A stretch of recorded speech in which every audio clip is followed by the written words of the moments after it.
cette séance consacrée à la valorisation patrimoniale, ce qui est un sujet qui très vaste et tout à fait transverse selon les différentes formes de patrimoine, de 4 chercheurs.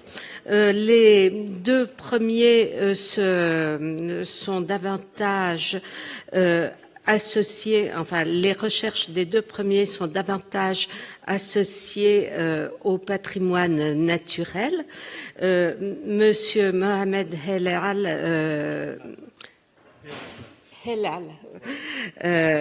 va commencer sur le thème des échelles de gouvernance des paysages patrimoniaux observables à la ville de Sousse. Il appartient à la faculté des lettres de Sousse et au laboratoire IRESA. Pardon.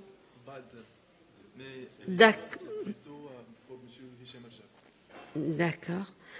Donc vous corrigerez au moment de votre présentation. Ensuite, nous entendrons Monsieur Nadjem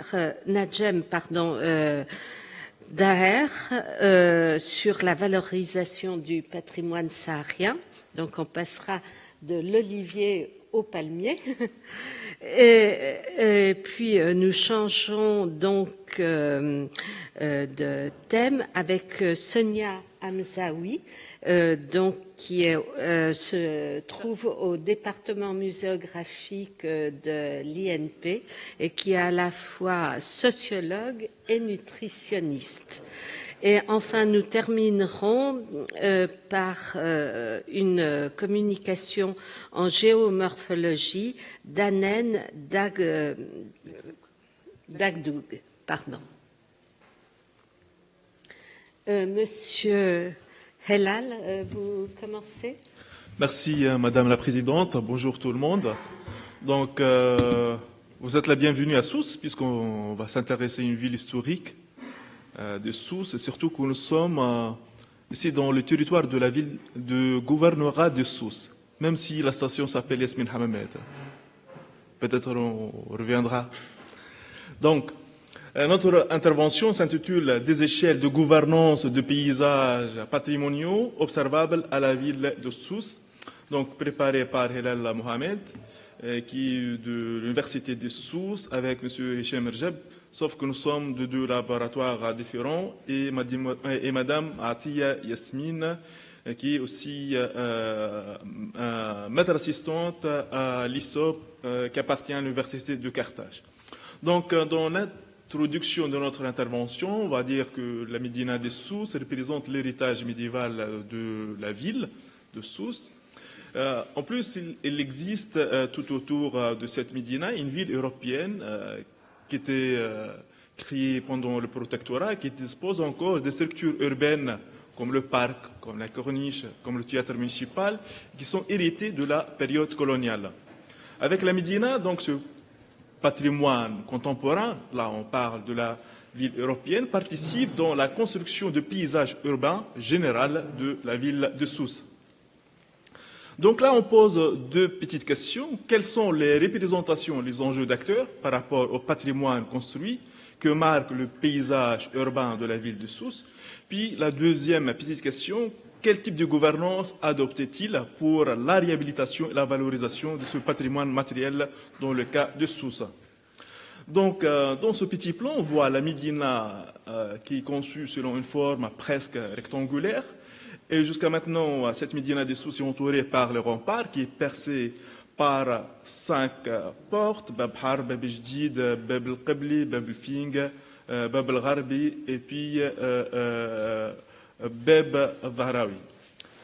Donc, historiquement, Sousse a été un important port commercial et militaire sous les Aglébites, qui ont régné entre 800 et 909 après Jésus-Christ. Sa Médina est inscrite au patrimoine mondial de l'UNESCO depuis 1988. Donc là, il s'agit d'un petit extrait. Elle constitue cette Médina de monastère comme la Médina de monastère, l'unique prototype qui nous soit parvenu de l'architecture militaire côtière du premier siècle de l'islam. Plusieurs monuments de la Médina témoignent de cette architecture robuste, ascétique et importante, notamment le Ribat et la grande mosquée. Là, vous voyez sur ces photos le Ribat et la grande mosquée qui ont été érigés au IXe siècle. Dans la Médina, il y a un grand nombre de monuments qui bénéficient d'un classement spécifique, notamment monuments historiques, comme la Kasbah, la grande mosquée, le Ribat, la Sofra, la mosquée Bouftet, etc.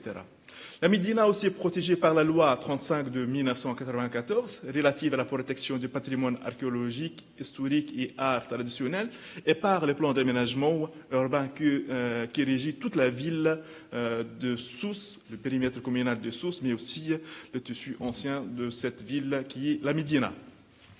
La Médina de Sousse n'a pas encore, malheureusement, fait l'objet d'un plan de sauvegarde de mise en valeur, d'ailleurs comme toutes les Médinas en Tunisie, et les tentatives de son élaboration n'ont pas dépassé l'étape de l'enquête. Donc le noyau ancien que vous voyez sur cette photo est menacé par les pratiques modernes, surtout touristiques. On sait très bien que la Médina de Sousse constitue un produit d'agrément par rapport aux produits touristiques typique de ce qui est le tourisme balnéaire de masse. Donc, les touristes, quand ils séjournent dans un hôtel balnéaire, ils sortent au moins une fois dans le Médina pour faire du shopping, pour se dépayser, pour flâner, pour faire du panorama, pour contacter la population locale. Donc, il y a des commerces qui évoluent avec l'activité touristique. Mais aussi, ce noyau ancien est touché par les techniques modernes des constructions qui ont défiguré un peu le paysage urbain au sein de cette Médina. Le projet de réhabilitation de la Médina de Sousse a démarré en janvier 2012, et après fin en décembre 2015, donc il a commencé dans cette phase de transition politique juste après la révolution du 14 janvier. Le maître d'ouvrage délégué de ce projet, c'est l'ARU, l'Agence de réhabilitation et de rénovation urbaine, qui est créée en 1981, notamment pour la réhabilitation et la rénovation urbaine dans les quartiers populaires. Là, la Médina a été considérée comme étant un quartier populaire, sauf que là, c'est spécificité urbaine et architecturale. Il s'agit d'un coup de lifting visé à pallier à l'état vétuste de l'infrastructure et du bâti au niveau de la Médina. Donc, à travers ce plan, on voit les deux artères qui ont été choisies pour ces deux opérations de réhabilitation. Et ces artères qui ont été choisies par la commune de Sousse ont plutôt une importance touristique et qui relient les monuments les plus importants, notamment le Ribat, la mosquée, dans la partie est, et puis le musée de Sousse dans la partie ouest, et puis la porte Bab el-Gharbi qui se trouve à l'ouest aussi. Donc vous voyez que ces artères sont bordées par des commerces, des produits d'artisanat notamment pour le parcours touristique, plus par les logements pour l'artère qui se trouve à gauche, qui relie aussi des lieux de culte qui sont aussi des monuments historiques.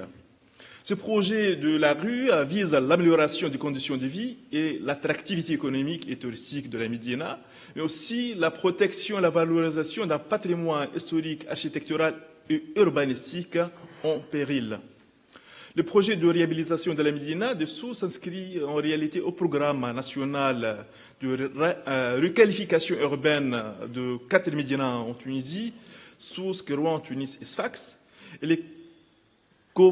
Cofinancé par l'État tunisien et l'Agence française de développement à hauteur de 70% du budget.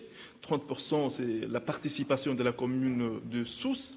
Le coût se levait à 12,3 millions de dinars pour s'élever par la suite à 14,5 millions de dinars suite aux révisions du programme de réhabilitation. Les objectifs et programmes de projet, c'est la réqualification des voiries et la rénovation des réseaux divers, leur enfouissement, notamment le réseau de STEC, de l'ONAS, SONED et de Télécom, le revêtement et l'embellissement des façades dans le but de créer un circuit de visites touristiques, la restauration des monuments historiques, la inscription dans le circuit touristique et leur remise en fonction, Les acteurs impliqués dans le projet, bien évidemment, la rue, comme étant un maître d'ouvrage délégué qui assure la passation de marché d'études après les appels d'offres, puis le suivi et réception des études pour le marché concernant l'infrastructure, l'enfouissement des câbles électriques, des télécommunications, l'assainissement et l'éclairage public. Puis elle assure le suivi et la coordination entre les acteurs et réception de travaux. Puis le contrôle de l'exécution du marché en visant la réception provisoire de travaux. Le deuxième acteur, c'est le maître d'ouvrage délégué qui est la commune de Sousse. Elle intervient dans la phase d'identification de parcours, puis en deuxième lieu dans la phase de clôture et la réception finale du projet. Association de la sauvegarde de la Médina, c'est le troisième acteur qui est impliqué dans le projet, qui a la mission d'assistance à un maître d'ouvrage dans le cadre d'une convention établie avec la rue. Puis elle a la mission de sensibilisation des habitants à la question patrimoniale et de médiation sociale. Puis le quatrième acteur, c'est l'INP, l'Institut national du patrimoine, qui a le rôle scientifique, protection, conservation et restauration des monuments historiques, civils et religieux, publics ou privés. Aussi protection des abords des monuments historiques dans le cadre de plans d'aménagement urbain. Le programme d'intervention donc sont les voiries et les réseaux humides, notamment le revêtement de chaussées de parcours en pierre et repris sur toute la surface de voies concernées par les réseaux d'assainissement. Les travaux comprennent l'utilisation des éléments jugés acceptables pour innovation, utilisation et remplacement des éléments endommagés pour le réseau d'assainissement. Là, vous voyez sur cette photo les travaux finis de chaussées. Puis les travaux d'enfouissement d'électricité des télécommunications, les travaux ont comporté l'enfouissement des câbles d'électricité, des câbles des télécommunications, mais aussi on a amélioré l'éclairage dans le ruelle de la Médina à travers de lampadaires un peu classiques. Puis la réhabilitation de façades, on a harmonisé le colère des portes, des fenêtres, mais aussi les auvents. Mais ces travaux de la rue, plutôt les chantiers de la rue, n'ont pas passé sans problème de gouvernance. Premier type de problème, contestation de la gestion centralisée des projets par la rue, parce qu'on a gardé cette tradition centralisatrice même après la Révolution, et dénonciation de la marginalisation des services techniques de la commune de Sousse. Puis l'insuffisance de la concertation entre la rue, la municipalité à la Seine et l'INP.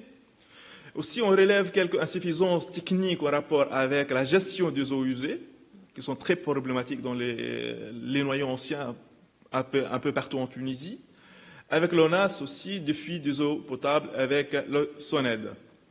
Il y a aussi une sorte de confusion en matière de revêtement de façade, considéré comme un embellissement, puisque la rue n'est pas une agence ou un acteur qui a des compétences spécifiques, notamment dans la réhabilitation des tissus anciens.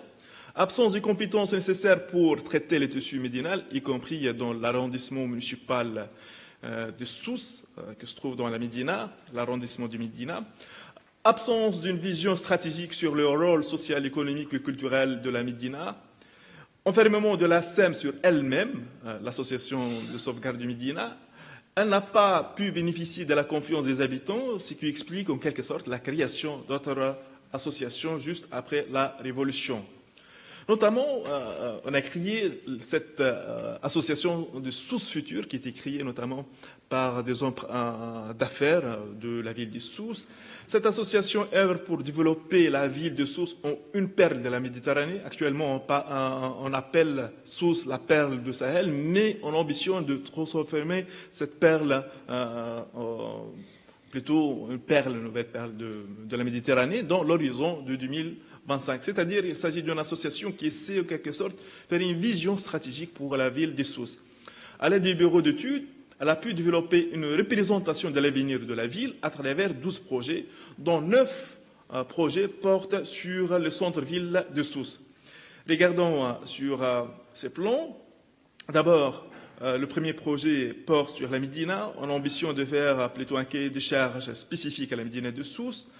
Puis, le deuxième projet vise la place des libertés, on parlera plus tard de ça. On vise plutôt à réaménager et dégager toute la place. Puis un port de plaisance à la place de l'ancien port de commerce, un nouveau port commercial adjacent, qui se trouve plus à l'est, pôle financier adjacent au port, puis un monument de Zitouna qui se trouve dans la place de la Liberté, puisque historiquement, Sousse, c'est la capitale du Sahel, et le Sahel a un rapport très étroit aux oliviers. Donc, on projette aussi un projet des métros du Sahel qui va passer notamment par le centre de la ville, aquarium à la place de l'ancien musée, de l'ancien casino, qui n'a plus de place maintenant à Boujafar, puis un pôle d'exposition. Pour la morphologie urbaine du centre fonctionnel de Sousse, on remarque que le coin nord-est, qu'on l'appelle actuellement Babhar, représente le point le plus bas de la Médina et constitue le point d'articulation avec la ville européenne. C'est le point d'articulation entre la Médina et cette ville européenne, et des divergences de cours des niveaux de la partie supérieure qui adossée sur une colline côté Bab el-Gharbi et Bab el-Finga. Si on regarde cette coupe transversale de la ville, on voit que cette Médina est exposée comme un amphithéâtre par rapport à la ville coloniale et les ports. Regardez dans cette vieille carte postale que les trois composantes port, ville européenne et en dernier plan la Médina constituent un paysage urbain unique, c'est vrai un peu mixte, un peu diversifié, mais qui constitue une seule entité paysagère en termes urbains, bien sûr. Puis, parmi les réalisations du protectorat français, c'est l'aménagement de parcs urbains. Là, c'est le parc qu'on appelle aujourd'hui Jardin Sidi Yahya, le parc Sidi Yahya, au centre-ville. Donc, cette photo fait partie de ma collection personnelle de cartes postales, de vieilles cartes postales de Sousse.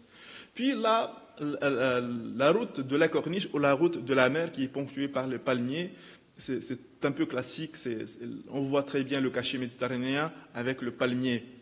Donc, ce sont des éléments urbains qui constituent ensemble un paysage typique et qui donne une certaine identité à la ville de Sousse.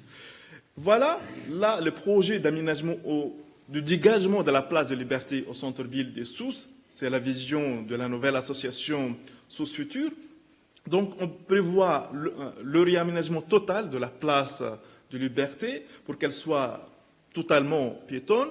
Donc, les voitures vont passer par des tunnels de l'est vers l'ouest de la ville et de l'ouest au centre de la ville. Même, on envisage un parking qui a une grande capacité qui oscille entre 1500 et 2000 voitures au sol.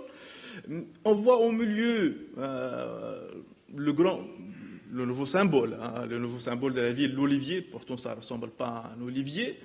Et puis, en arrière-plan, on voit les tours qui constituent les ports financiers qui sont adjacents à la nouvelle marina. Donc, on change un peu le visage de la ville à travers ces projets. Pourtant, on se demande où est la place de ce jardin de Sidi Yahya. Il paraît qu'on veut raser ce jardin qui est pourtant un élément marquant du paysage urbain de la ville de Sousse. On a dit tout à l'heure qu'elle était aménagée dans la période coloniale, mais elle a changé de configuration depuis son réaménagement au début des années 1990. Puis, le statut de Bourguiba qui était remis il y a 2 ans au centre-ville, il paraît qu'on va raser aussi. Pareillement pour le statut de Farhat Hached, le grand leader syndical qui a travaillé à Sousse avant son assassinat à Tunis, qui a travaillé au sein de la SIES, Société de transport de Sahel. Et puis le mémorium de martyrs de 2 janvier à Sousse. Donc, vous voyez, il y a des symboles au centre-ville de Sousse, il y a des éléments marquants de paysage urbain de Sousse qu'on n'a pas pris en compte par cette association Sousse Future. Mais aussi, vous voyez, dans la rue de la Corniche ou la rue qui ramène à la mer, que la voiture, c'est un moyen ou c'est un élément d'animation de cette avenue. Il paraît qu'on va se débarrasser aussi de voitures. On se demande Quel est l'avenir de cette avenue qui ramène à la mer? Comment les gens vont atteindre la mer sinon sans avoir cette route-là? On arrive à la conclusion pour dire que l'agence de réhabilitation et de rénovation urbaine, la rue, et autres acteurs jouent un rôle important dans les actions de requalification et de réhabilitation des centres anciens de Sousse. Elles ont visé le revêtement de façades, la réhabilitation de voiries et la remise en état de réseaux divers. Ce projet qui était réalisé dans une période de transition, on a dit entre 2012 et 2015, juste après la révolution du 14 janvier 2011, ne manque pas de problèmes de gouvernance, surtout coordination entre les acteurs. L'intervention de la rue n'a ciblé que le parcours mentionné précédemment, ce qui a créé un déséquilibre entre les différentes parties de la Médina, ce qui est ressenti actuellement dans la Médina de Sousse. Puis la représentation de ce noyau ancien et le centre-ville européen par l'association Sousse Future semble en désharmonie avec la mémoire de la ville. Bien sûr, chaque ville a des lieux de mémoire, chaque ville a des références, chaque ville a des symboles, mais s'il paraît qu'on veut se débarrasser de ce symbole-là, pourtant, normalement, la société civile aurait dû être plus conservatrice. Merci pour votre attention.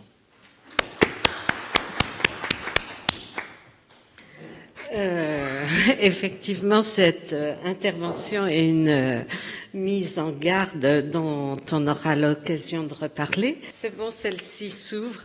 Donc, Madame Hamzaoui.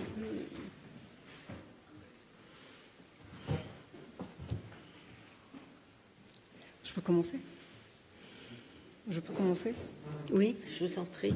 Alors, je voudrais tout d'abord remercier les organisateurs de m'avoir invité.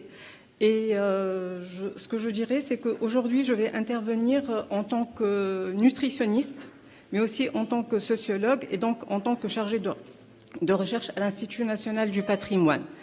Donc, je vais vous parler du modèle tunisien de la diète méditerranéenne, qui est un patrimoine immatériel à valoriser. Mais tout d'abord, je voudrais définir le concept de diète méditerranéenne. Il s'agit effectivement d'un concept qui est né dans un contexte médical suite à des recherches épidémiologiques en médecine qui ont été réalisées en Grèce, ensuite en Italie. C'est pour ça d'ailleurs que des fois on fait la confusion, on parle plutôt de régime crétois. Ce concept a évolué vers une notion patrimoniale et il est devenu par la suite un patrimoine immatériel et culturel de l'UNESCO. Mais c'est en même temps un modèle alimentaire qui a toujours vécu en Méditerranée, qui est le résultat d'un héritage commun à tous les pays du bassin méditerranéen, mais spécifique pour chaque pays. Il résulte des habitudes alimentaires qui ont été acquises à travers le paysage, le climat, l'agriculture et donc les produits du terroir. Les différentes civilisations par lesquelles sont passées la Méditerranée, les rites, les us et les coutumes qui en découlent et qui sont propres à chaque population. Donc, la naissance de ce concept, en fait, en 1948, la Grèce avait fait appel aux Américains pour étudier l'état de santé des Crétois, parce que c'était une population pauvre et qu'ils s'inquiétaient pour leur état de santé. Et donc, une étude épidémiologique a été menée dans ce sens-là. Cette étude a montré que les Crétois étaient en bonne santé, de façon globale. Leur alimentation était riche en céréales, fruits et légumes et en huile d'olive. Et ils avaient une consommation nettement plus faible que chez les Américains de produits d'origine animale. Donc ça a été la première constatation. Ensuite, une année après, il y a eu un grand congrès international aux États-Unis où était convié, entre autres, un médecin italien. Et c'était un congrès à propos des maladies cardiovasculaires. Et ce médecin italien avait dit que en Italie, dans son service à lui, il n'y avait pas de décès de maladies cardiovasculaires. Ceci avait interpellé un certain Ansel Keys, qui, au retour, après donc le congrès, lui a envoyé un fax pour lui dire « Expliquez-moi comment ça se fait qu'il n'y a pas de décès chez vous dans votre service en maladie cardiovasculaire ». L'autre lui répond, donc l'Italien lui répond « Venez constater par vous-même ». Ansel Keys lui a répondu « Nous arrivons ». Donc, il a pris sa femme avec lui, qui était aussi physiologiste, et ils sont partis en Italie, et depuis, ils n'ont presque pas bougé de l'Italie, sauf pour mener des études épidémiologiques. Et donc, ils ont réussi à établir un lien majeur entre les maladies cardiovasculaires et l'alimentation des Italiens, et ils ont fait une étude comparative entre Naples et Minnesota. En 1952, entre 1952 et 1960, les Keys ont continué donc leur exploration et ils ont fait une étude comparative des habitudes alimentaires dans 7 pays différents, dans les USA, la Finlande, la Hollande, le Japon, l'Italie et la Grèce et la Yougoslavie. Cette étude a montré que les populations d'Europe du Nord et des États-Unis ont plus de risques de maladies cardiovasculaires que la population du bassin méditerranéen.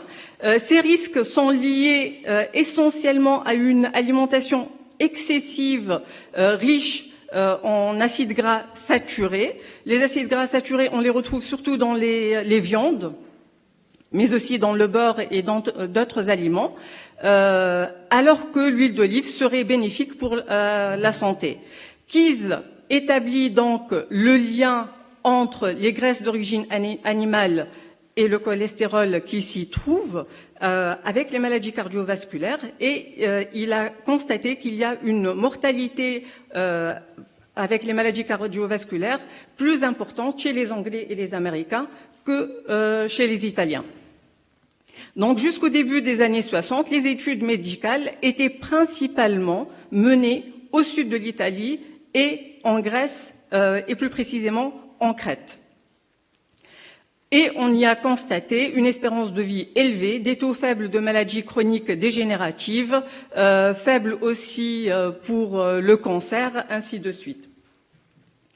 Mais ce concept a évolué et à partir de constatations purement médicales, nous sommes passés petit à petit aux particularités socio-culturelles sur lesquelles Keys avait insisté en habitant en Italie et en vivant, en côtoyant les Italiens. Donc, il s'est rendu compte qu'il y a une particularité socio-culturelle ou un style de vie du méditerranéen qui se distingue par ses différentes caractéristiques. Mais quelles sont ces caractéristiques? Alors, sur le plan nutritionnel, il y a pour la diète méditerranéenne une consommation abondante de céréales et de végétaux, les légumes, les légumineuses et les fruits, qui sont au centre de l'alimentation. Il y a une consommation quasi exclusive d'huile d'olive. D'ailleurs, le fait d'avoir des arbres plus que millénaires d'huile d'olivier est un témoignage de la pertinence de ces constatations. Une consommation importante des produits de la mer, faible ou modérée des produits carnés, et une consommation faible de lait et de produits laitiers. D'ailleurs, ce qui était le plus consommé, surtout chez les Crétois, c'était le lait de chèvre. Et une consommation modérée pour le vin, un verre au cours des repas, selon bien sûr les pratiques religieuses. Sur le plan nutritionnel toujours, il y a une répartition des repas qui est propre aux Méditerranéens, petit déjeuner, déjeuner, dîner, avec au milieu de collations. Sur le plan socio-culturel, il y a une convivialité alimentaire qui est une composante fondamentale du style de vie du Méditerranéen. C'est une valeur séculaire héritée depuis plusieurs siècles. D'ailleurs, Plutarque, au 1er siècle, disait « Nous ne asseyons pas à table pour manger, mais pour manger ensemble ». D'ailleurs, le mot « convive » l'explique bien, puisque ça veut dire co-vivre, c'est-à-dire partager les vivres. C'est comme copain, partager le pain. Donc, un respect des rites et des rituels, que ce soit religieux, coutumiers ou de passage, qui implique une communauté de croyances et de pratiques prenant naissance des 3 religions monothéiques, une symbolique dont les origines sont très anciennes, et un choix des aliments où il y a soit une exclusion ou une inclusion des aliments, comme par exemple dans le rituel du mariage où on interdit de griller la viande parce que ça pourrait porter malheur aux nouveaux mariés, ou alors on élimine l'ail et l'oignon dans les préparations parce que ça pourrait contaminer les aliments par leur odeur désagréable. Sur le plan culinaire, les habitudes sont très diversifiées, les habitudes alimentaires sont très diversifiées en raison de l'utilisation d'un grand nombre d'épices et de condiments. Nous savons que les épices, la majorité ne viennent pas de Méditerranée, mais ils ont été adoptés par les Méditerranéens et aujourd'hui, ils font la richesse de leur patrimoine culinaire. Une utilisation de différents modes de cuisson. Un respect des cycles saisonniers. Chaque saison a ses aliments caractéristiques avec différentes techniques et différentes manières de conserver les aliments. Et bien sûr, l'utilisation d'ustensiles spécifiques à la Méditerranée. Et de ce fait, l'OMS, l'Organisation mondiale de la santé, a révisé la pyramide de la diète méditerranéenne, à laquelle elle a rajouté à sa base, une partie où il y a un grand intérêt pour la sociabilité, pour l'activité, pour le sport, pour le style de vie. Et donc cette pyramide n'est plus uniquement médicale, alimentaire, elle est aussi sociale. En 2012, la FAO a inclus la diète méditerranéenne au top de la liste des modèles alimentaires les plus durables de la planète. Et en 2010, l'UNESCO reconnaît la diète méditerranéenne comme étant un patrimoine immatériel de l'humanité. 4 pays s'y ont inscrits, l'Italie, la Grèce, l'Espagne et le Maroc. Et en 2013, 3 autres pays ont rejoint cette liste. Alors, comment l'UNESCO définit la diète méditerranéenne? Pour l'UNESCO, c'est un style de vie ou un modèle alimentaire, nutritionnel, qui favorise l'interaction entre les différentes personnes qui vont partager le repas, pas uniquement le repas, on peut aussi participer ensemble pour la préparation de repas. Donc il y a une manifestation d'une certaine sociabilité autour de l'aliment qui se fait. Elle va donner aussi naissance à un corpus de savoir, de chants, de maximes, de récits et de légendes. Je donne juste à titre anecdotique, si vous voulez, quelques proverbes. Par exemple, au Maroc, on dit, pour le verre de thé, le premier verre est aussi doux que la vie, le deuxième est aussi fort que la mort, le troisième est aussi amer que la mort. Et chez nous, les Tunisiens, on dit par exemple Darb l'Habib Zbib.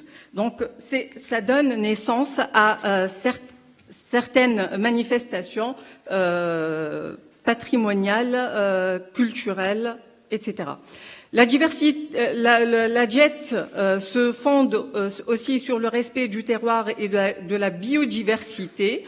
C'est ce qui nous a été présenté tout à l'heure par notre conférencier Siaram Al-Othman. Malheureusement, aujourd'hui, la diète méditerranéenne est en train de perdre du terrain dans les pays méditerranéens, mais elle prend de plus en plus d'ampleur dans les autres pays. Pourquoi? Parce que En Méditerranée, il s'agit de son cadre socio-culturel et environnemental naturel. Le cadre nutritionnel et culinaire est machinal et nous vient d'un héritage social.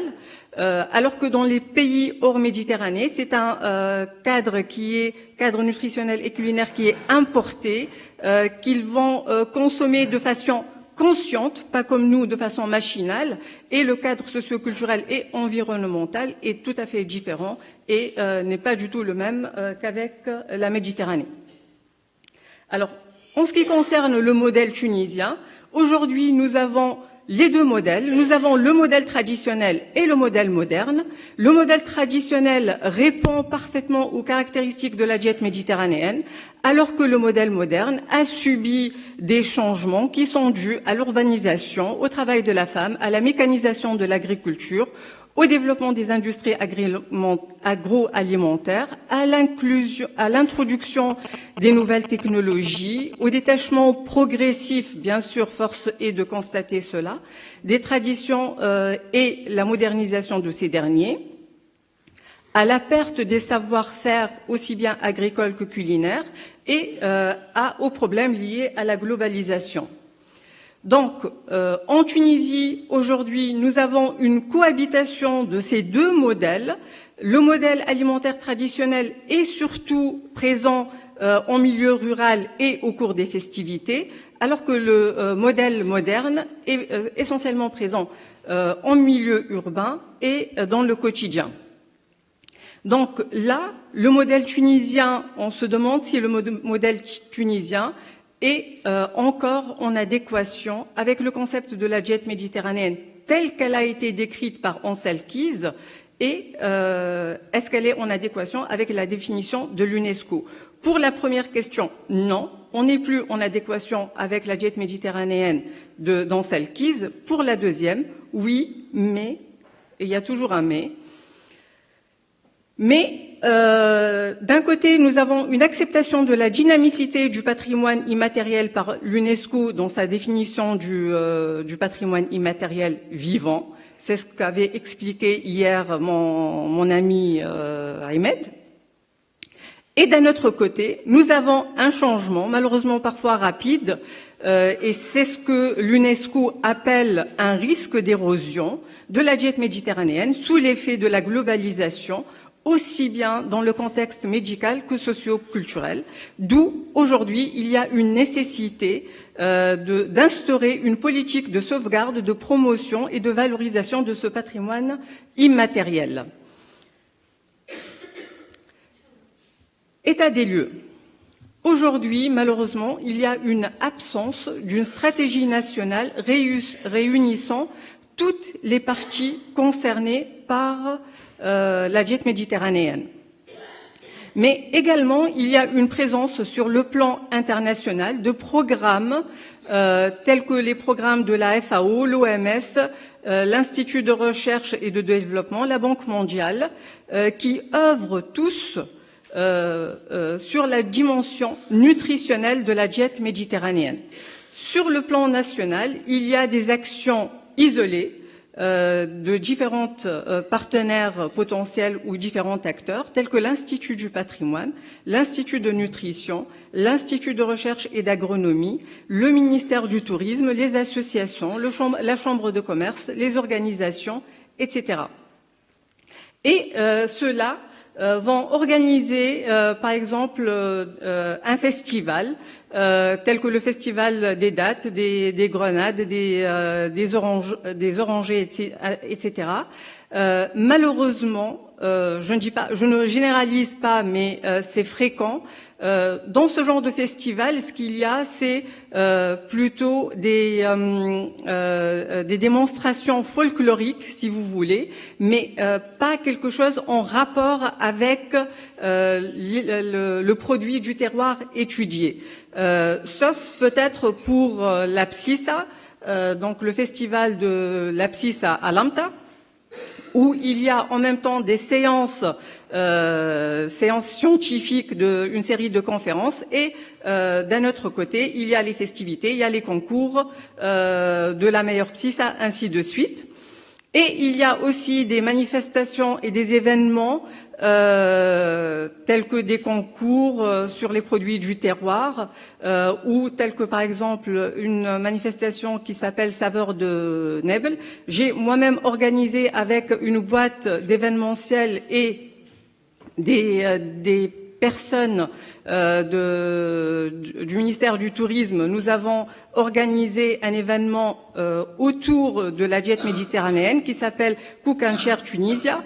On a ramené des spécialistes de tous horizons de la diète de Méditerranée pour parler de cette diète, mais on a aussi ramené pour faire une certaine animation. Donc, on avait ramené des chefs de renommée de toute la Méditerranée. Il y avait à peu près une quarantaine de chefs et ça a été un vrai succès, mais malheureusement, il y avait zéro présence de l'Institut du patrimoine. Ils nous ont prêté le ribat. Ils nous ont donné le ribat. Action à entreprendre. Moi, j'estime qu'il faut tout d'abord identifier toutes les parties concernées, c'est-à-dire les structures gouvernementales, les organisations, les associations, la société civile. Identifier aussi toutes les actions déjà entreprises en vue de les intégrer dans une politique nationale. Il faut, par exemple, je ne savais pas du tout que mon collègue travaillait sur les produits du terroir, alors que ça pourrait être quelque chose d'enrichissant de collaborer ensemble. Évaluer aussi l'existence dans un but de réajustement si nécessaire, hiérarchiser les priorités et élaborer et proposer une politique nationale. J'espère qu'on pourra intégrer ça dans les recommandations. Pour valoriser, il faut sauvegarder, il faut promouvoir. Sauvegarder en collectant, en inventoriant, en documentant, en transmettant et en inscrivant. Promouvoir en exposant, médiatisant et en sensibilisant. En pratique, pour l'INP, qu'est-ce qu'on pourrait faire? Pour l'INP, on pourrait déjà programmer une exposition permanente qui ne dépasserait pas 5 ans sur la diète méditerranéenne, au niveau d'un des musées déjà présents. On n'a pas besoin de créer un musée pour ça. On peut profiter d'une aile de musée pour faire ça. Programmer aussi des expositions temporaires et actuellement je fais partie du comité scientifique de l'exposition temporaire qui va avoir lieu en 2020 au MUSEM sur les modèles alimentaires méditerranéens. C'est que les autres bougent mais pas nous. On peut aussi organiser des activités scientifiques et culturelles en rapport avec la diète méditerranéenne, sortir un numéro spécial de l'ATP sur la diète méditerranéenne et pour bien enfoncer le clou, le couteau dans la plaie, inscrire le modèle tunisien de la diète méditerranéenne au patrimoine immatériel de l'UNESCO. Et je vous remercie. Je voudrais juste conclure par une citation. Dans un plat, le meilleur ingrédient reste le sourire.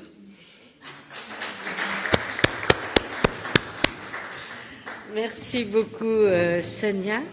Donc, Monsieur Taher n'étant toujours pas là, non. On va écouter Anen Dagdoug.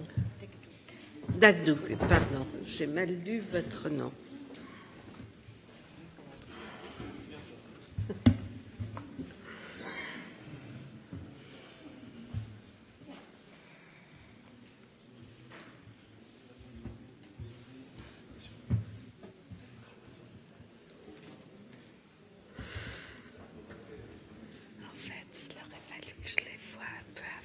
Donc, je vais vous parler, par cette communication, de la centuriation romaine de la Tunisie, un patrimoine qui est en danger.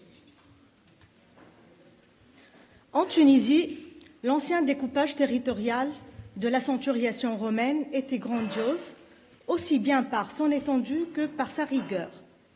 Les traces de ce monument archéologique ont survécu bien visibles et quasi immuables des siècles durant. Mais, au cours de ces dernières décennies, ces mêmes traces ont rapidement régressé du fait des aménagements. Cependant, elles imprègnent toujours encore les paysages d'une marque profonde et représentent un remarquable registre de données morphodynamiques, morphopédologiques et pédopaysagères. Loin d'être une simple limite de champ, la centuriation de Tunisie atteste de l'emprise romaine sur l'espace et le territoire, du grand savoir-faire et d'une adaptation aux contraintes du milieu, dont l'empreinte persiste encore. Donc, ce patrimoine archéologique a un intérêt national et d'importance mondiale et aujourd'hui en danger. Il mérite une attention particulière des autorités. Donc, pourquoi étudier la centuriation romaine? Premier point, la centuriation est jusqu'alors peu étudiée en Tunisie. La centuriation est un indicateur morphologique de l'érosion des sols. En effet, certains aspects morphologiques, hydriques et éoliens, sont parfois commandés par la présence de ces legs archéologiques. La centuriation peut constituer un excellent indicateur de l'évolution de l'état des surfaces et des paléopaysages. Ce faisant, l'étude de ces legs archéologiques vise à sensibiliser les instances compétentes et les autorités de tutelle en vue de les convaincre et de les impliquer dans la protection de ce patrimoine à valeur nationale et internationale. Des idées et des propositions pratiques vont être formulées pour la sauvegarde et la gestion. Faisons tout d'abord un petit rappel.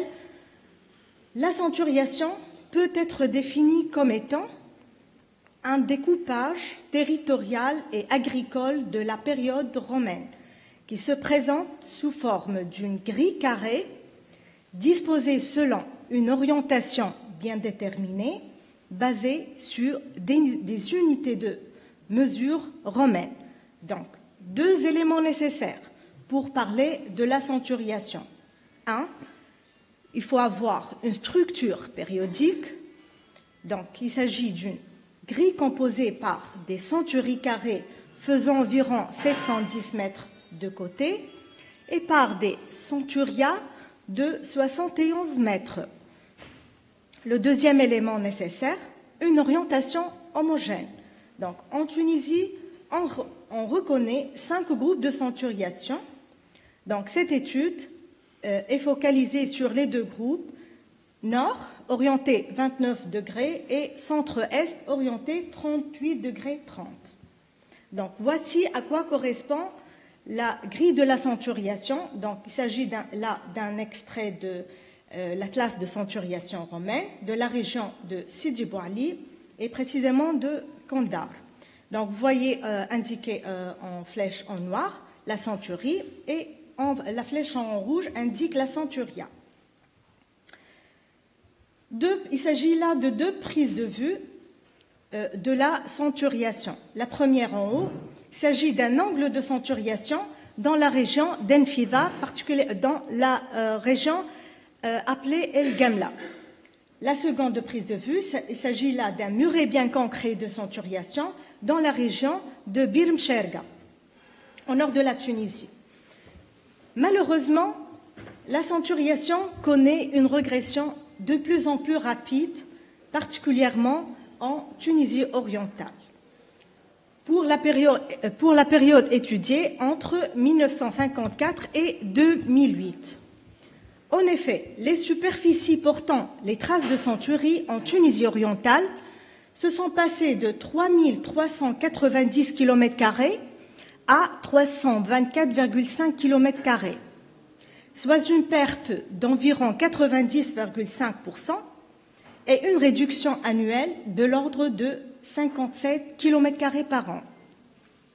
Donc, voici la carte actualisée de la centuriation romaine qui montre que les traces sont en dégradation importante.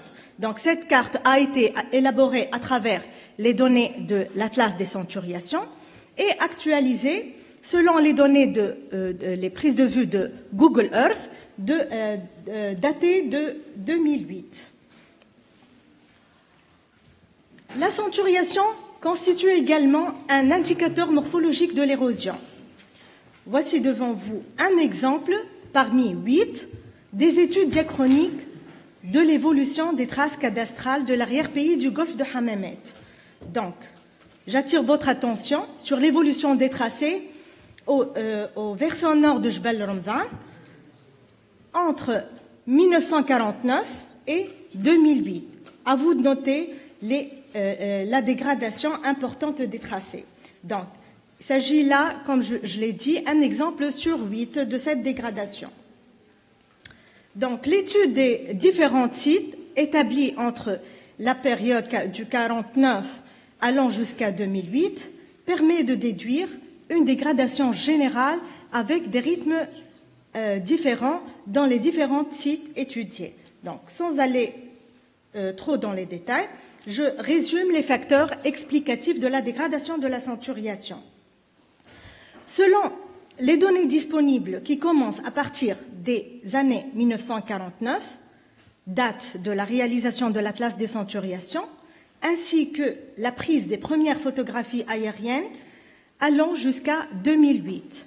L'homme paraît le premier responsable de cette perte. Certes, la dégradation a commencé bien avant cette période. Avec la colonisation française, les choses ont pris progressivement de l'ampleur en raison de l'introduction du labour mécanique, du sol, etc. Donc, les principaux facteurs de la dégradation sont résumés comme suit. Tout d'abord, l'abolition du régime des terres hbous, la dissolution des coopératives et des terres collectives à la veille de l'indépendance. Deuxième point, l'exploitation intensive des terres, l'encouragement à l'augmentation de la production et à la modernisation de l'agriculture. Certaines mesures de prévention contre l'érosion ont profondément touché à la centuriation. C'était le cas du périmètre d'Enfida, particulièrement des sites de Jnaïn et Jdidi, à la suite de la mise en place des banquettes à la place des centuriations, l'ouverture des carrières et enfin la réutilisation des pierres de la centuriation pour d'autres causes. Voici des prises de vue illustrant quelques facteurs de dégradation. Vous voyez les photos 1 et 2 d'une même centurie qui est en partie atteinte par les labours, comme l'indiquent les flèches en rouge. Malheureusement, une visite, un an plus tard, montre qu'il n'y a plus d'alignement visible, juste des pierres dispersées sans aucun arrangement.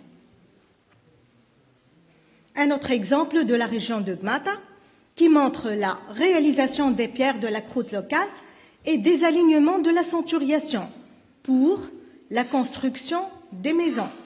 Et j'attire là votre attention qu'un tracteur rempli de pierres de ramassage est vendu actuellement entre 100 et 150 dinars. Voici un autre exemple de la région de Jbal Ramdan, dans la région de Bir Msherga. L'exemple montre une reconstruction d'une clôture par des matériaux extraits d'une ancienne limite de centuriation. Donc, la centuriation est intéressante dans la mesure où elle implique une bonne adaptation aux contraintes du milieu. L'étude détaillée de 11 sites de l'arrière-pays du golfe de Hammamet pour la période 49-2008 a révélé les résultats suivants. La centuriation se présente sous différentes formes, selon la position topographique et la morphologie du terrain. En effet, on trouve des alignements de cailloux qui constituent la centuriation au niveau des plaines. On trouve des murets de soutènement sur les versants des montagnes. On trouve des fossés de la centuriation dans les zones à drainage difficile telles qu'aux alentours des sites humides. Par suite, cette variété de formes reflète non seulement une délimitation de champs bien adaptée aux contraintes du milieu, mais suggère également d'autres fonctionnalités de l'accentuation, étant la gestion de l'eau et la lutte contre l'érosion. Comment cela? Comment peut-on dire que l'accentuation peut constituer un moyen de lutte contre l'érosion? Une étude diachronique établie entre la date 1962 et 2008 au bassin versant nord de Jbel Ramzan, en Tunisie septentrionale, a montré que 1. L'érosion régressive à l'amont du bassin versant se trouve freinée par la présence de limites bien conservées de l'accentuation. Deuxième point, on a conclu que la dissolution de certaines limites à l'aval du même bassin versant de Jbel Ramzan a déclenché rapidement l'érosion régressive. Troisième point, des analyses de granulométrie de la matière organique et de la susceptibilité magnétique effectuées sur 15 échantillons de sol piégés derrière les limites confirment le développement d'un sol agricole stable uniquement derrière les alignements de l'accentuation. Voici à quoi correspond la situation au nord de Jbel Ramzan. Vous voyez la carte suivante représente deux situations totalement différentes. Il s'agit là de deux zones. La zone A, qui est la zone stable, à l'amont du versant. Avec cette zone est caractérisée par des limites de centurisation bien concrètes, bien matérialisées, qui se présentent sous forme de murets en disposition de terrasse. Là, il n'y a pas d'érosion. Les choses sont stables depuis 1954. Par contre, la zone B, qui est la zone de ravinement, comme vous voyez encerclée en rouge, là, c'est une zone dépourvue de limite de centurisation. Vous voyez la limite en vert, le trait en vert, c'est désigné par franc d'érosion. Là, l'érosion n'a jamais dépassé cette limite depuis 1954. Donc l'érosion régressive se trouve bien freinée par la présence matérielle des limites de l'accentuation. Pour plus d'explications, vous voyez la prise de vue à droite du même bassin versant de Jbel Ramzan, le bassin versant nord de Jbel Ramzan. Vous voyez là l'aménagement en terrasse de la limite de l'accentuation.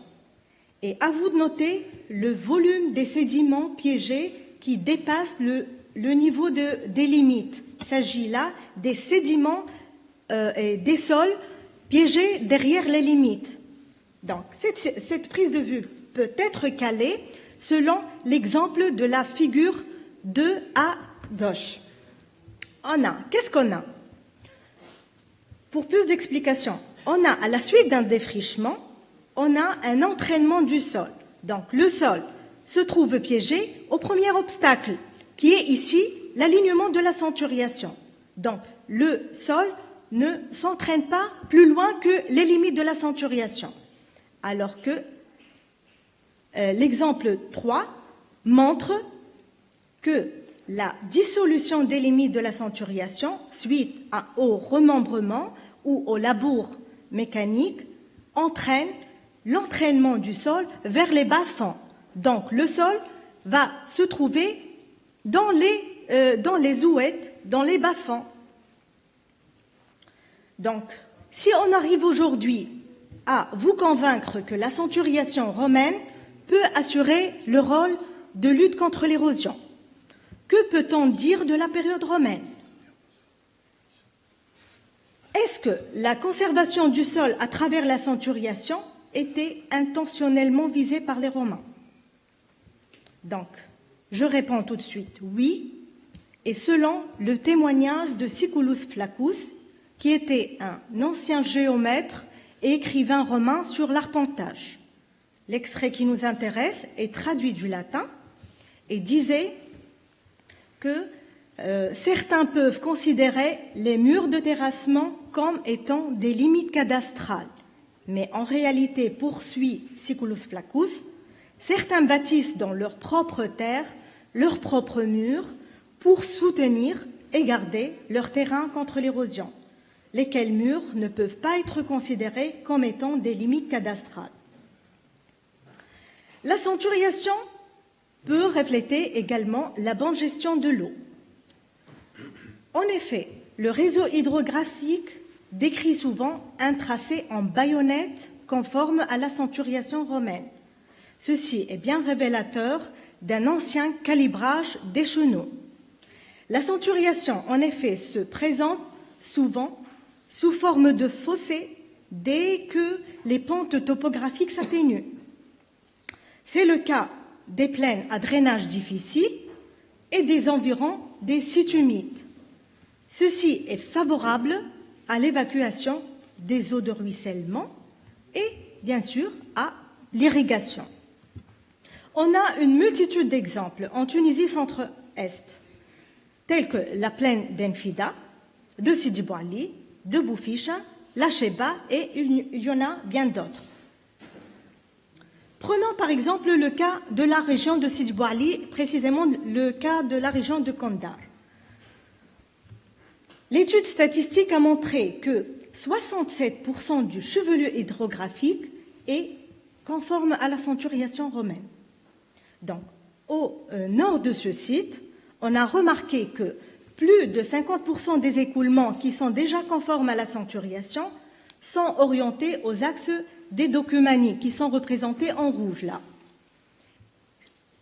Elles sont orientées directement vers Sepret el-Khedma, au nord-est, alors que les écoulements vers le sud du site de Kandar sont à 95% conformes aux axes des Cardines, qui sont représentés en vert, et sont orientés directement vers Sepret el-Kalbeya. Donc, on peut dire qu'une fonction de drainage de la centuriation romaine de la région est alors très très probable. On a quelques propositions à vous faire pour la sauvegarde de la centuriation. On vous propose la collaboration entre historiens, archéologues, géographes et décideurs pour la valorisation de ce patrimoine en danger. On doit tout d'abord identifier les centuriations romaines sous ces différentes manifestations. Ensuite, on peut faire un inventaire et dresser une carte archéologique des différents sites de la Tunisie. Troisièmement, on doit impliquer et convaincre les autorités locales de l'intérêt et de la sauvegarde de ce patrimoine. Quatrième point, il faut proposer quelques sites témoins dans le circuit touristique et pour transmettre aux générations futures. Et enfin, on doit sensibiliser et impliquer la population locale dans la gestion et la protection de ce patrimoine qui pourra constituer une ressource économique assez rémunératrice et durable. Et en conclusion, on peut dire que la centuriation atteste d'une forte emprise romaine sur le paysage, d'un grand savoir-faire et d'une adaptation aux contraintes du milieu. Deux éléments paraissent essentiels. Un, la régularisation du régime de l'eau par drainage ou par irrigation. Deuxième point, la lutte contre l'érosion. Ces deux éléments expliquent une aussi longue maîtrise et une mise en culture romaine de cet espace tunisien et méditerranéen, souvent exposé à une pénurie d'eau, mais parfois d'autres à des excès. Ces deux traits se trouvent écho dans la centuriation romaine. La récente dégradation et rapide de ces legs archéologiques d'intérêt national et international accuse en premier l'homme, comme agent direct ou indirect par ces différentes pratiques. Toutefois, la valorisation et la protection de quelques sites témoins de ce patrimoine archéologique demeure possible. Collaboration constructive, identification méthodique, implication des autorités et des populations locales sont alors les mesures nécessaires. Et je vous remercie pour votre attention. Alors, on commence effectivement la discussion et on remet à plus tard l'intervention de Monsieur Faher. Vous avez entendu, malheureusement, la cohérence des tables rondes est un peu perturbée du fait de ces aléas.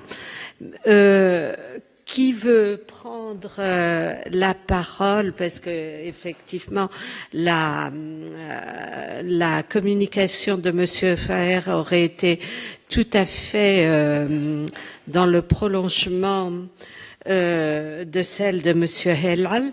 Bon, ceci ne peut pas se faire, mais avec la communication d'Anen Dagdoug, bon, il y a une cohérence. Et votre intervention, Sonia, est un peu à un statut un peu particulier, mais bon, on peut commencer par les questions aux deux, enfin, à Anen Dagdoug et à Monsieur Helal. S'il y a des questions. Alors, Anen. Donc, oui, Anen. une question qui s'adresse à Mohamed Helal concernant donc les projets de la ville de Sousse. Voilà un exemple qui confirme mes dires d'hier à propos donc de l'inexistence d'un organisme qui a en charge la gestion des villes historiques.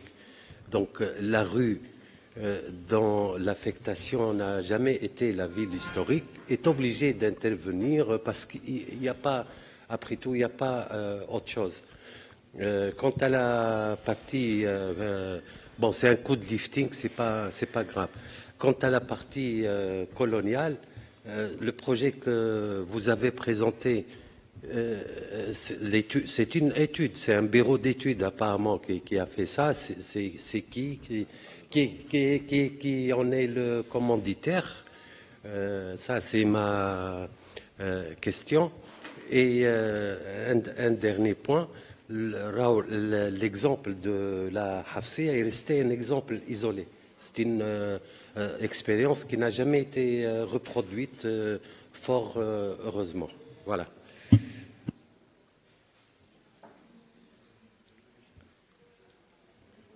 D'autres questions à propos? Oui, Soumaya. Alors j'ai deux questions. La première s'adresse à Madame Hanen Dagdoug. J'aimerais savoir si les ministères de l'Agriculture et celui de l'Environnement sont conscients de la dégradation de ce patrimoine. Et est-ce que vous les avez sollicités ou vous avez essayé de travailler avec ces deux ministères? La deuxième question, donc à Monsieur Helal. Donc vous avez parlé de cette action de l'association Sousse Futur. Donc ma question rejoint un peu celle de Sir Adnan Louhichi. Donc qui est le vis-à-vis, qui a commandité cette étude et comment se fera le suivi de ce projet d'un point de vue institutionnel? Merci. Pardon, dernière question. Soumaya, tu peux répéter la fin de ta question? C'est-à-dire quelle est l'autorité qui va contrôler le travail de l'association et qui est le vis-à-vis institutionnel? Est-ce que c'est ils se sont associés à la municipalité ou qui exactement? J'aurais une question complémentaire pour vous, Monsieur Helal. Je me demandais, est-ce que les citoyens ne réagissent pas parce qu'ils n'ont pas d'organisme de représentation ou bien par indifférence? Par rapport à ce projet que vous avez montré de Sousse Futur, vous avez mentionné le fait qu'il n'y avait pas de réaction de la part de la population. Alors, est-ce que c'est parce qu'ils n'ont pas, c'est parce que la population n'est pas représentée par des associations, ou bien est-ce que c'est vraiment une indifférence à ce qui serait quand même un projet très dommageable pour Sousse? Et ça me rappelle tout à fait la situation qu'a connue Paris au moment de la destruction des Halles de Balta. C'était un mécanisme qui s'était enclenché, auquel le président Pompidou ne pouvait même plus s'opposer. Et donc ces halles ont été détruites et aujourd'hui tout le monde regrette cette destruction et les projets les plus contestables se répètent sur cet emplacement. Oui, monsieur Nabila et monsieur. شكرا جزيلا. تعليق بسيط بالنسبة للسنتريشن، محاضرة رائعة جدا. يعني طبعا هي ظاهرة تكاد فريدة تكون واضحة في تونس. جون وارد بيركنز هو أول من اكتشفها. طبعا كان هو زميل لنا في الآثار، توفي، كان رئيس الأكاديمية البريطانية في روما. فمرة سألته قلت له إيش خلاك اللي اهتميت بالآثار أو بداية الآثار؟ قال لما كنت ضابط في الجيش الملكي في الطيران في تونس في 1942 كنت نحلل في صور الطيران، صور الغارات الجوية. فكانت ظاهرة لم يعرف تفسيرها الأغلبية من المحللين، فهو فسرها بالسنتريشن. هذه أول بداية للسنتريشن، واللي هي بدأت تلاحق الأثريين، لأن هي ظاهرة فعلا واضحة من الجو. وممكن إذا أردت أي صور البدائية تلقاها في الأرشيف الجيش البريطاني في لندن. هي أول دوكيومنتيشن لها، ولهذا أرى أنه هو ضروري الاهتمام بها، وممكن وضعها على الأقل على القائمة المؤقتة بالنسبة لليونسكو، لأن ظاهرة فريدة وظاهرة كما أنت أشرت إليها حتندثر يعني بعد الوقت، يجب المحافظة عليه. شكرا جزيلا على المحاضرة هذه. وبالنسبة للأكل التونسي، طبعا الأكل التونسي يعتبر كاتاليست بالنسبة للتراث المادي، التراث الثقافي، الزراعي، غيره. فحتى هو ليه علاقة وثيقة بالهوية الوطنية ويجب الاهتمام بها. شكرا جزيلا.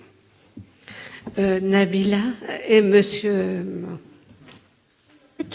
Je voudrais comprendre un certain nombre de choses sur le cas de Sousse et le cas de Tunis qui ont été évoqués hier. Alors nous voici en présence d'un centre historique qui est classé pour Tunis à l'échelle mondiale, pour Sousse je crois également. Alors voilà, alors on est dans deux situations similaires. Moi, je m'étonne de la démarche qui est appliquée pour l'intervention sur ces centres historiques.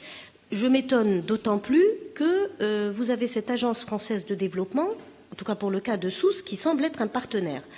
Or, financier simplement, pas uniquement intervenant dans les méthodologies... non, d'accord. Alors, en tout cas, vous leur donnez l'argent, ils interviennent, mais je pense qu'ils ont des méthodes d'approche. Est-ce que Sousse et Tunis ont été érigés en secteur sauvegardé? Ça, c'est une question que je ne suis pas arrivée à élucider depuis toutes ces discussions, parce que si c'est le cas, secteur sauvegardé, ça veut dire que c'est une forme de protection qui impose toute une suite d'opérations qui viennent après, à savoir l'établissement d'un plan de sauvegarde, un plan de gestion également, qui spécifie les mécanismes d'intervention, mais surtout, dernière étape des maillons, l'établissement de ce que nous appelons les manuels de réhabilitation, qui sont des outils et des instruments d'intervention qui vous donne toutes les prescriptions réglementaires si vous voulez intervenir sur ces sites. Alors pourquoi ces mécanismes-là, donc plan de sauvegarde et manuel de réhabilitation, plan de gestion également, pour toi tout ce package qui est une expérience aujourd'hui internationale très connue, je vous renvoie simplement vers les travaux du groupe Rehabimed qui fait des opérations selon ce schéma-là et qui donne des résultats très intéressants. On a le cas de Naples, de Venise, de Jeddah, de Sousse également. Alors pourquoi ce dispositif méthodologique d'approche d'un centre historique n'est-il pas mis en œuvre pour le cas de Tunis et le cas de Sousse? Et dernière chose, alors il est vrai que quand on érige un centre historique en secteur sauvegardé, ça veut dire qu'il faut des organismes qui soient capables de gérer. Alors, pour le cas de l'Algérie, comme il y a 21 secteurs sauvegardés et que les plans de sauvegarde sont en train d'être élaborés, il y en a 2 qui sont totalement achevés et qui sont à la phase de manuel de réhabilitation, l'Algérie a éprouvé le besoin de mettre en place une agence nationale des secteurs sauvegardés, qui est un organisme qui ne s'occupe que des politiques, des dynamiques d'intervention au sein de ces secteurs sauvegardés. Alors, qui date de 2010-2011, c'est assez récent. Mais encore une fois, là aussi, l'Algérie n'a rien inventé. C'est un dispositif qui existe dans une approche méthodologique des centres historiques qui est en vigueur en Europe depuis maintenant plus de 30 à 40 ans. Je veux dire, le secteur sauvegardé, c'est Malraux. Malraux, il met en place le secteur sauvegardé et tous les outils qui vont avec, aujourd'hui, on sait très bien les utiliser. Cela dit, ça ne résout pas tout les secteurs sauvegardés, puisque l'exemple de la Casbah montre qu'il y a des conflits ensuite entre les agences de protection du patrimoine. Monsieur, moi j'aimerais savoir, est-ce que j'ai bien compris? Le projet, il touche la Médina où il s'installe à l'extérieur, parce que si il y a l'accès à la mer, on est dans la ville dite européenne, etc., etc. Ça, c'est une question. L'autre question, qui fait quoi? L'association Sousse Future, qui projette donc des tours, etc., etc., qui crée des traversées pour avoir une perspective, etc., etc. Il y a l'INP qui est dans le projet. Et l'INP, il fait quoi là-dedans? Pourquoi aller chercher de l'argent à l'Agence française de coopération pour imaginer une réhabilitation d'un centre-ville qui a un siècle, qui a été construit en grande partie avec du fer à thé, qui menace ruine certains de ces monuments, etc. Ça, c'est la question. La deuxième idée, Adnan a répété plusieurs fois qu'il faut absolument qu'il y ait une gestion spécifique aux ensembles historiques, après avoir bien défini ce que c'est qu'un ensemble historique. À partir du moment où on va avoir cette politique, tous les monuments qui sont à l'intérieur et qu'on considère comme étant des monuments historiques extraordinaires, etc., etc., vont se retrouver protégés d'une façon directe dans le cadre de cet ensemble.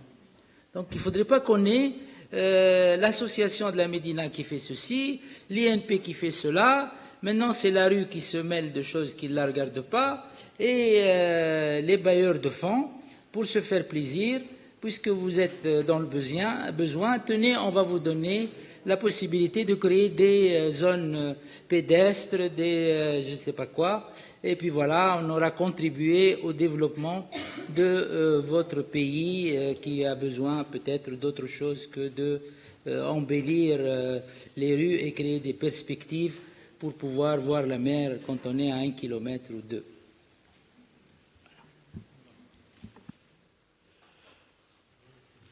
Oui, monsieur. Alors, juste à propos de Sousse et à propos des centuriations, juste pour vous donner des informations qui semblent vous avoir échappé, c'est que le projet de réhabilitation de 2 rues à Sousse comme à Tunis, 2 rues, à Sfax aussi et à Kérouan. C'est un projet qui date de 2006. Il a été signé, le protocole d'accord a été signé par le directeur général de l'INP, c'est le Beji Ben Mami, à l'époque. La réalisation, on a voulu le commencer dès 2010, mais bon, vous savez, la situation de la Tunisie après 2011, donc c'est tout. Mais le projet date de 2006. Il a été signé, l'INP est co-signataire en 2006. Voilà, donc ça c'est pour éclairer les choses. Seconde chose, le projet présenté par l'association, à ma connaissance, je connais un peu les données, l'association, personne ne lui a commandé une telle étude. En fait, il s'agit d'une association qui se présente comme protectrice du patrimoine et elle veut engranger de l'argent au titre de ce projet. Voilà la chose, comment ça se passe. D'accord. De deux, pourquoi nos centres historiques sont attaqués? Est-ce que vous savez le paradoxe tunisien, c'est que on a les sites patrimoine de l'humanité qui ne sont pas classés en Tunisie. Sousse, Carthage, Kérouan, Kerkouen ne sont pas classés en Tunisie. Ça, c'est un paradoxe exceptionnel. Voilà pourquoi. Dogga seulement elle est classée en Tunisie. Le seul. Bon, ça c'est pour les centres historiques. À propos des ceinturations, j'imagine que vous travaillez avec M. Raouf Karay. Ah, donc, pourquoi ne pas présenter un projet commun, INP, université, et avec le ministère de l'Agriculture ou de l'Environnement? C'est un paysage. Il faut le classer comme paysage culturel. Pas un monument, il ne s'agit pas d'un monument, attention. Mais sans oublier que la centuration, c'est une unité même fiscale. Attention. Monsieur. Oui. Moi, je conseille mes amis, c'est-à-dire de Sousse, de ne pas refaire l'expérience. C'est bien ça.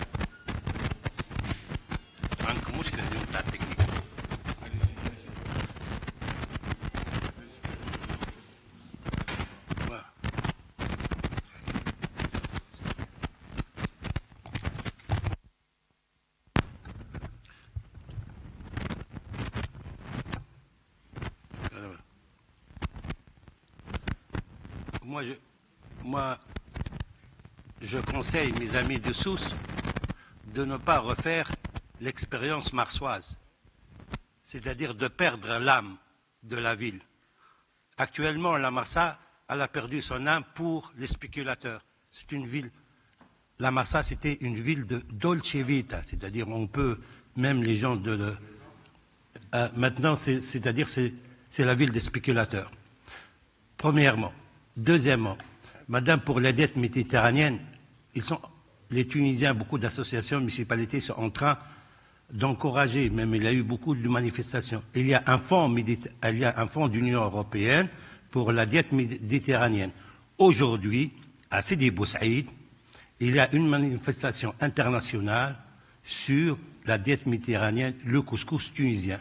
Il y a des concours.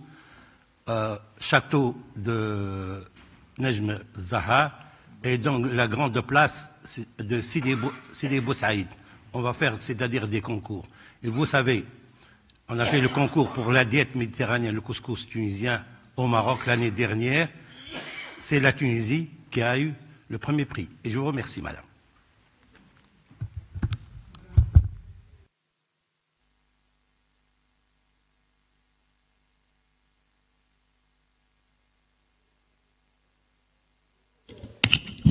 Un rappel juridique pour la ville de Sousse. Le décret de la carte archéologique dit tout site ou monument inventorié dans la carte archéologique est considéré en état de classement et traité comme étant classé. Donc, ça dépasse un peu le code, comme cet article, ce décret n'a pas été abrogé. Donc, le processus du code qui dit zone sauvegardée, qui demande beaucoup de démarches, et on l'a utilisé parce qu'il est opposable au tribunal administratif. On l'a utilisé contre la marine qui allait détruire à Mehdiya. Pour la sanctuarisation, je voudrais conseiller à Hanen de faire le lien avec les sourds, parce qu'il n'y a pas que ces vestiges-là qui témoigneraient d'une occupation, d'une certaine forme de l'occupation du sol, de certaines précautions au niveau de l'érosion, etc. Il y a des techniques ancestrales, traditionnelles, qui visent elles aussi à retenir le sol arable, à ne pas à diminuer l'effet de l'érosion, etc. Donc le lien, il y a à mon sens un lien à faire, parce que vous aviez parlé de 5 systèmes de sanctuarisation. Les sourds existaient depuis l'Antiquité. Alors qui a pris de l'autre? Je ne sais pas. Est-ce que les Romains ont pris bon, bien entendu, ils ont des sanctuarisations. Oui, oui.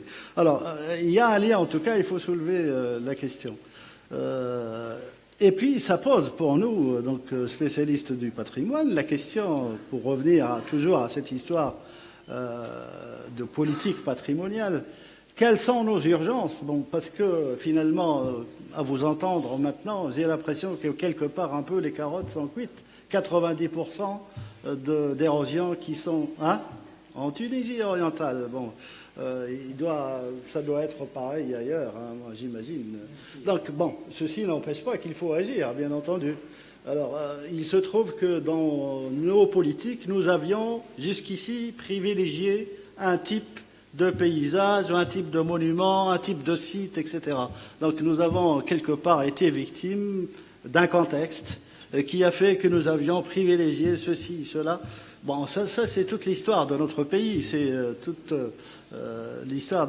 Donc il faudra peut-être, au niveau des politiques patrimoniales, repenser nos priorités, nos urgences, qu'est-ce que nous devons sauver, parce que ce qu'il y a à sauver est énorme.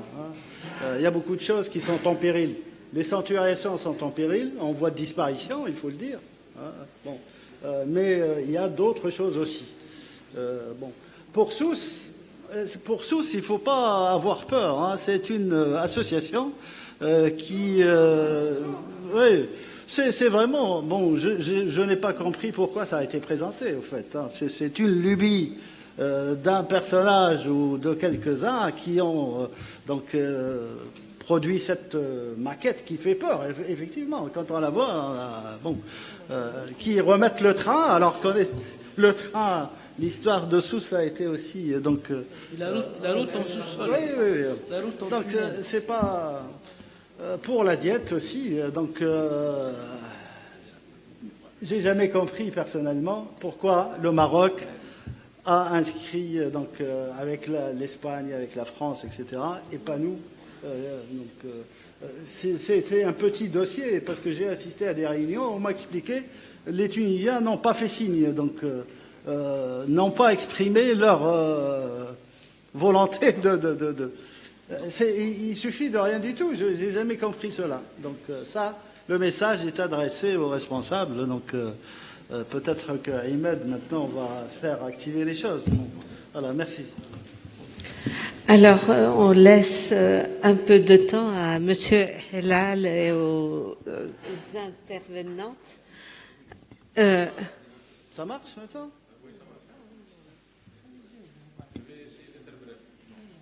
Je ne sais pas, je demande, parce qu'il y a le restaurant, un peu... bon, c'est un peu juste. Hein. Alors, vous donnez votre communication et on la discutera tout à l'heure. Alors, donc, allez-y, on la discutera tout à l'heure, rapidement. Micro.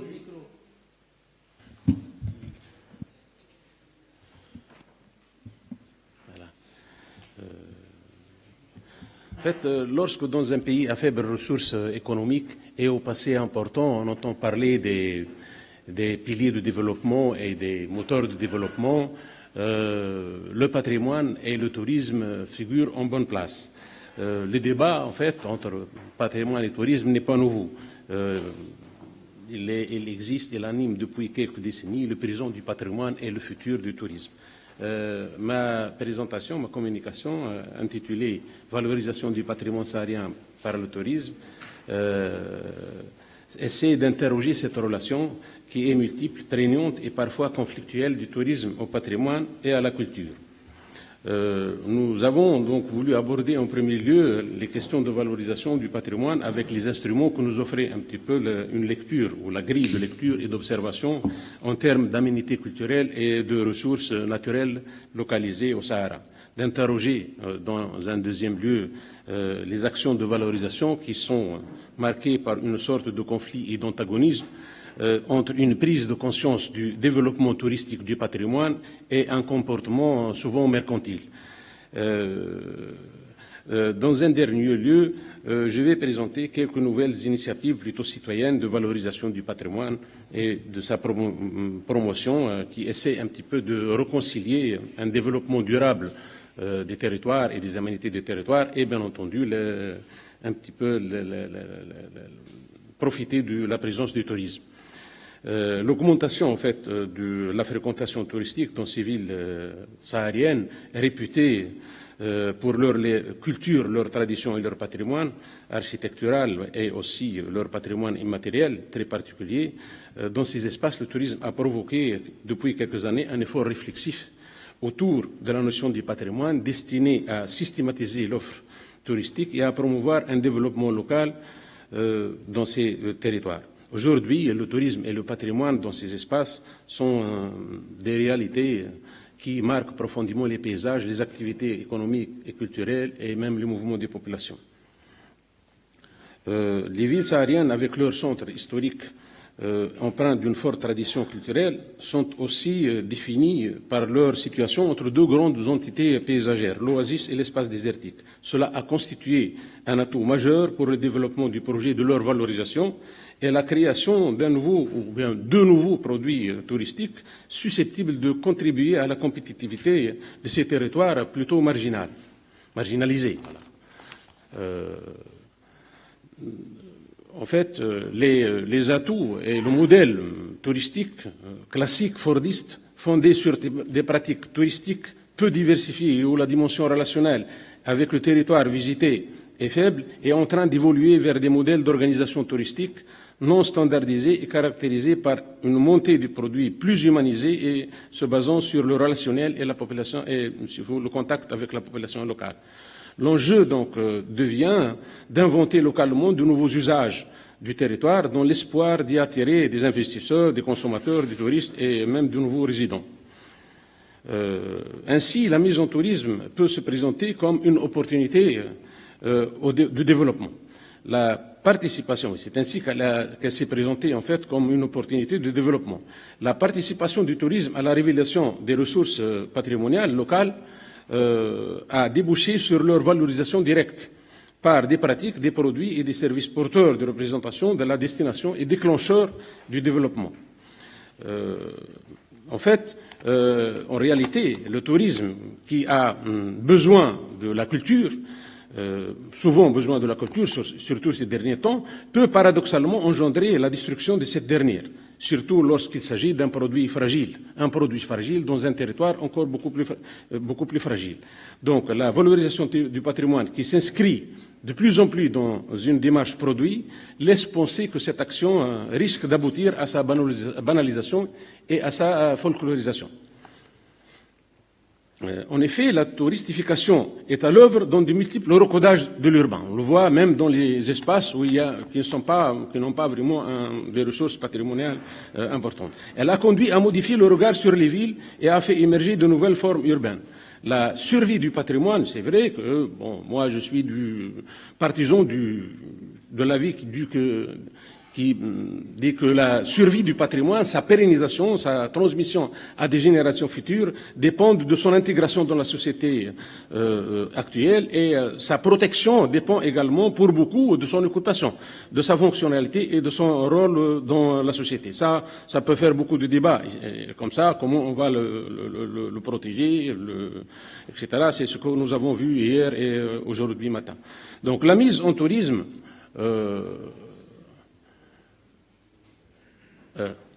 la mise en tourisme ne peut donc, de ce point de vue, être totalement neutre et se pose alors la question de savoir par quelle adaptation ces cultures et ces identités peuvent survivre sans tomber dans les travers de la culturation, de la sujétisme et de la folklorisation. Donc ici, dans ces espaces sahariennes qui s'intéressent, si vous voulez, au patrimoine, le tourisme s'effectue selon son modus operandi, c'est-à-dire un petit peu en calquant les techniques de ce tourisme balnéaire au nord du pays. La politique de réhabilitation et de valorisation patrimoniale culturelle entreprise par les différents acteurs a révélé de nouveaux enjeux liés aux outils et aux méthodes utilisées, à la gestion des incidences occasionnées par le processus de mise en tourisme et aussi aux techniques qui concernent le savoir-faire. Cette valorisation par le tourisme des spécificités patrimoniales sahariennes a eu des effets bénéfiques sur la préservation du patrimoine, quelques effets bénéfiques bien sûr, sur la préservation du patrimoine et sur la protection de certains paysages, mais là aussi si vous voulez, des retombées positives sur l'économie locale, sur la main-d'œuvre, etc., vous le savez très bien, mais elle a également entraîné des dégradations importantes accentuées par la contrainte commerciale.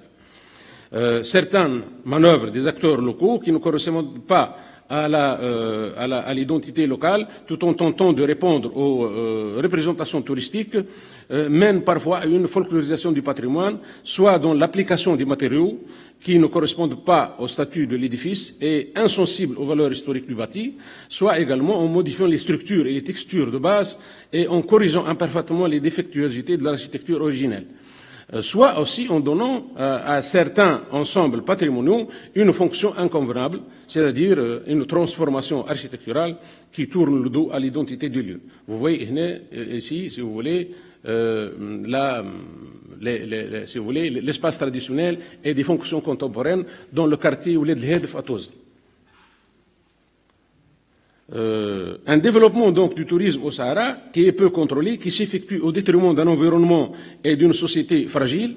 Donc la petite agriculture familiale traditionnelle a été profondément marginalisée à la suite de la spéculation foncière liée à la mise en tourisme, de l'oasis ou des oasis anciennes, de la chute de la main-d'œuvre et de la pression sur les ressources en eau. Nous avons également la présence aussi des tours opérateurs qui, s'ils trouvent leur compte, les plus responsables d'entre eux, conscients des dégâts causés, multiplient les chartes et engagements éthiques de toute nature. En effet, trop souvent, simplement cosmétiques, ces interventions ne peuvent cependant résoudre le problème de l'incompatibilité entre la responsabilité globale et la mise en tourisme ou la mise en valeur touristique du Sahara. Entre la conservation et la mise en tourisme, entre l'universalité de la valeur du patrimoine et sa fonctionnalité, sa pérennisation et son rôle dans la société actuelle, il s'avère nécessaire de comprendre comment on peut réussir la touristification du patrimoine pour qu'il joue un rôle dans le développement local. Donc le processus, je pense, d'empowerment, ou encore la place des populations locales dans cette action et leur participation dans la patrimonialisation se présente à son tour comme un enjeu majeur lié non seulement aux identités culturelles de la population concernée, mais aussi aux nouvelles perspectives de cette patrimonialisation.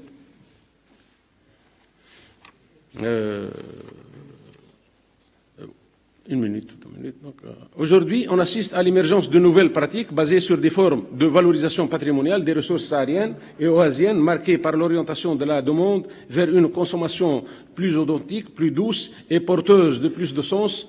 L'héritage culturel local dans ces territoires se veut être un objet quotidien Ici, c'est, si vous voulez, l'intervention de la population, des associations et des organisations de la, si vous voulez, des ONG, et non un objet de contemplation exposé dans des musées et transformé souvent en folklore. Non seulement, bien sûr.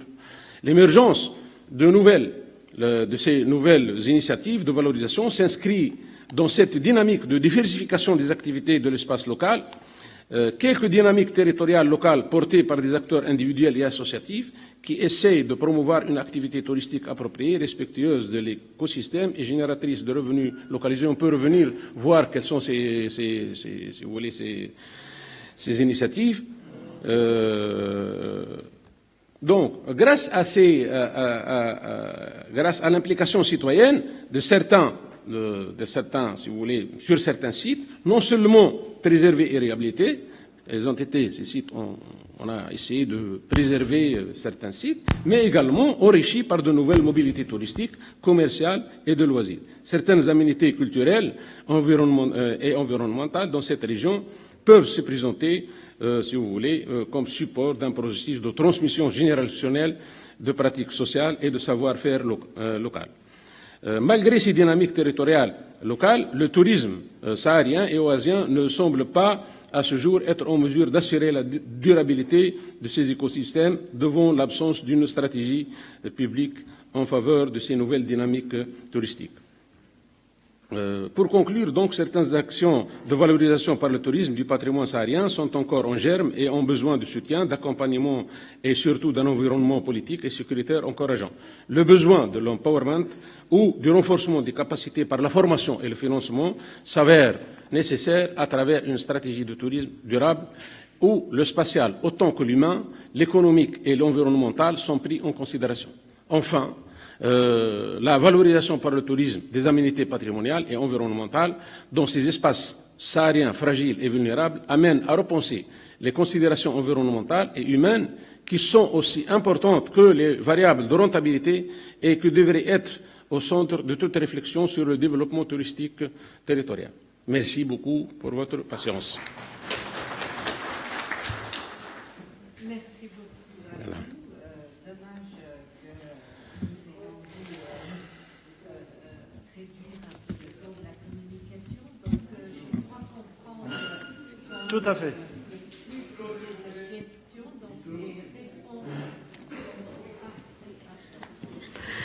Les réponses sont reportées à cet après-midi des intervenants. J'espère que M. Faher sera quand même parmi nous pour pouvoir avoir des questions sur cette intervention très intéressante. Merci, à tout à l'heure.